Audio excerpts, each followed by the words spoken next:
পড়লেও মরতে হবে, এই ট্রলারে থাকলে মরতে হবে, সেই জন্য অনেকে ঝাঁপ দেয় নাই। কিন্তু আল্লাহর ইচ্ছাই তো কাজ, আস্তে আস্তে আস্তে আস্তে চলতে চলতে আমাদের একটা সাগর দেখা গেছে। আসসালামু আলাইকুম গাইস, আজকে আপনাদের সাথে এক ভাইকে নিয়ে আসলাম। এই ভাই লিবিয়া দিয়ে ইটালিতে আসছে। তো ভাই একা আসে নাই, তার সাথে তার একজন ছেলেও আসছে। ছেলেটা খুব কম বয়সে আসছে ইটালিতে। তো আসলে লিবিয়া দিয়ে আসা একটা মানুষের জন্য অনেক কিছু। যদি নতুন ইটালিতে আসে বা প্রথমবার যারা যারা ইটালিতে আসছে, লিবিয়া দিয়ে যারা আসছে, তাদের জন্য অনেক রিস্ক হয়ে যায় কি ভাই। তো ভাই আসসালামু আলাইকুম।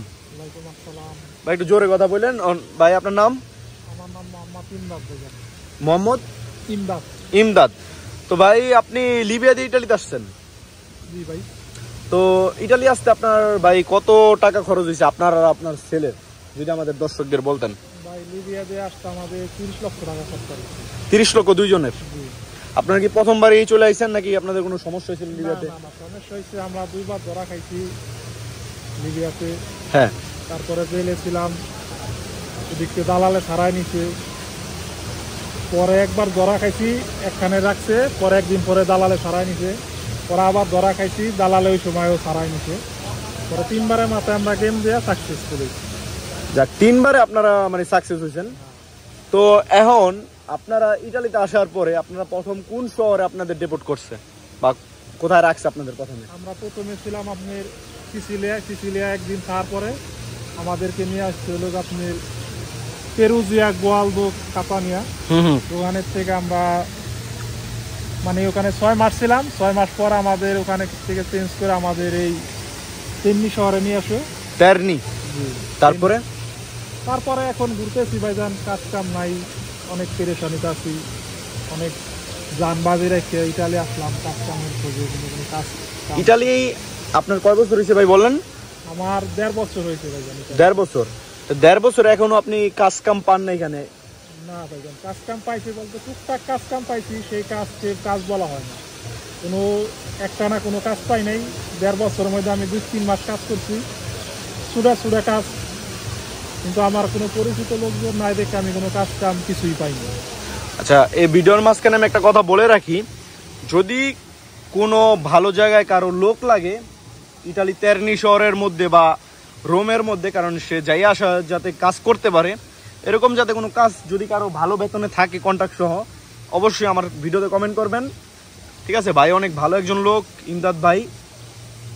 তো ভাই আপনি আর কি বলতে চান যারা নতুন ইতালিতে আসতে চায় তাদের জন্য? ভাই আমি নতুন ইতালিতে আসলে তাদের একটাই বলতে চাই, যাদের পরিচিত লোক আছে আর অবৈধভাবে না আসে বৈধভাবে আসলে সবচেয়ে বেটার। পরিচিত লোক আসলে কাজ কাম পাইতে খুব কতটা কষ্ট হবে না, কাজ কাম ভালো পাবে, তাতে কোনো পেরেশানি থাকবে না। কিন্তু লিবিয়া ইটালি আসলে বর্তমানে কাগজপত্র খুব পেরেশানি। এই কাগজটা পাইতে আপনার 2-3 বছর লেগে যাবে। দেখা যাচ্ছে 2-3 বছর আপনি যদি জিনিয়ানভাবে আসতে পারেন, আপনার টাকা কামাইতে সময় লাগবে না। আর আপনি ক্যাম্পে করে থাকলে ক্যাম্প এরকম জায়গায় রাখে যে শহরে কাজ থাকে না, আপনি কোনো কাজ কাম পাইতে হলে খুব কষ্ট, অনেক কষ্ট। যদি কাজ কাম পান, যদি কপাল ভালো থাকে তাহলে কাজ কাম পাইলে ভালো। কিন্তু তারপরে সবার উদ্দেশ্যে বলতে চাই ভাই যে সবাই জিনিয়ানভাবে আসেন, কারণ লিবিয়া দিয়া আসলে যে কি রিস্ক এটা আমি বুঝি। কারণ আমরা আসার পথেও 3 বারের মাথায় যে গেলেও আসছি, লাস্টের বার আমরা যে গেলে আসছি সাগরে অনেক উৎপাত ছিল, 1 হাত পানি, আমাদের সাগরের যে বোড়া ছিল 1 হাত পানি ঢুকছে। যে কোনো সময় সবাই টায়ার ফুলায়, সবাই গলার মধ্যে যে কোনো সময় সাগরে লাভ দেওয়ার ঝাঁপায় পড়া নেমে গেছে। কারণ অনেকে চিন্তা ভাবনা করছে যে সাগরে পড়লেও মরতে হবে, এই ট্রলারে থাকলে মরতে হবে, সেই জন্য অনেকে ঝাঁপ দেয় নাই। কিন্তু আল্লাহর ইচ্ছাই তো কাজ, আস্তে আস্তে আস্তে আস্তে চলতে চলতে আমাদের একটা সাগর দেখা গেছে। আমরা ওই বোটটা আর 1 ঘন্টা চললে আমরা পারে 1 লাখ টাকা দিতে পারতাম, তখন ওরা আমাদের রিসিভ করে নিয়ে যায়। ওই সময় নেওয়ার পরে দেখা গেছে ওখানে আমাদের বেশি রাখে না, 1 দিন রাখার পরে আমরা এই শহর আসি। কিন্তু আইসে আপনারা আমি এখনো বলতে চাই ভাই, অবৈধ পথে আমি আসছি ভাই, আপনারা আসেন না, কারণ আসলে অবৈধ পথে ভালো না। অবৈধ পথে আইলে আপনার কোনো কাজ কাম পাইতে খুব কষ্ট ভাই, আর কাগজপত্র অনেক ঝামেলা। আর আপনি যদি জিনিয়ানভাবে আসতে চান তাহলে আপনার কাগজটা হয়ে যাবে, দেখা গেছে আপনি যে কোনো শহরে কাজ বিছড়ে নিতে পারবেন। আর আমরা যেরকম আসি মনে করেন আমরা অন্য শহরে গেলে আমাদের কাগজপত্র করতে আবার ওই 10-15 লাখ টাকা লাগবে, কারণ একজনের সাথে কন্ট্যাক্ট করতে কাগজপত্র বহুত ঝামেলা ভাই। আমি সবার উদ্দেশ্যে এটাই বলতে চাই ভাই, যারা আসতে চান ইটালিতে আসেন, কোনো সমস্যা নেই, কিন্তু জিনিয়ান ভাবে আসলে সবাই জন্যই বেটার। কারণ আপনার কোনো পেরেশানি থাকবে না, কোনো কিছু থাকবে না, কাজ কাম যে আপনি আনবে অবশ্যই সে একটা কাজের ব্যবস্থা করে দিবে। কাজের ব্যবস্থা না করে দিলে আপনার কাগজের ব্যবস্থাটা অবশ্যই হয়ে যাবে। আপনার কাগজের ব্যবস্থা হলে যে কোনো শহরে যায় কাজ করা পারবেন, কারণ কাগজ থাকলে শহরে কাজের কোনো হাল নাই। তো ভাইয়ের কথাগুলো কিন্তু একদম রাইট। সে যতগুলো কথা বলছে সবগুলাই গাইস একদম অথেন্টিক কথা। ইটালিতে যারা যারা আছে, যারা যারা অবৈধভাবে আসছে, তারা বেশিরভাগ মানুষই আর কি এরকম বিপদে পড়ছে। সো আমিও সবার উদ্দেশ্যে একটা কথা বলতে চাই, ইটালিতে যারা আসবেন নতুন, অবশ্যই চিন্তা ভাবনা করে আসবেন। আর বাই রোডে আসার চিন্তা ভাবনা কম করবেন, লিগেলভাবে আসার চিন্তা করবেন। দেখেন না ভাই আসছে এতদিন ধরে, কাজ কাম পাওয়া তার জন্য এখন কঠিন হয়ে যাচ্ছে। ইটালির অবস্থা এখন আগের মতো নাই যে চাইলেই কাজ পাওয়া যায়, ভালো বেতন পাওয়া যায়।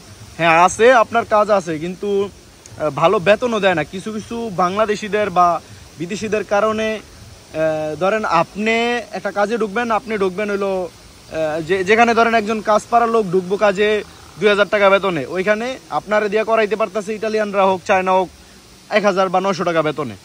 তো ওই হিসেবে এখন মানে ইতালিয়ানরাও চালাক হয়ে গেছে। ওই বাঙালি বা বিদেশিকেও নতুন পাইয়া এখন হইলো আর কি ঠকায় অনেক। যেখানে 2000 টাকা বেতন দেওয়ার কথা এখানে দেয় হলো মাত্র 1000 টাকা।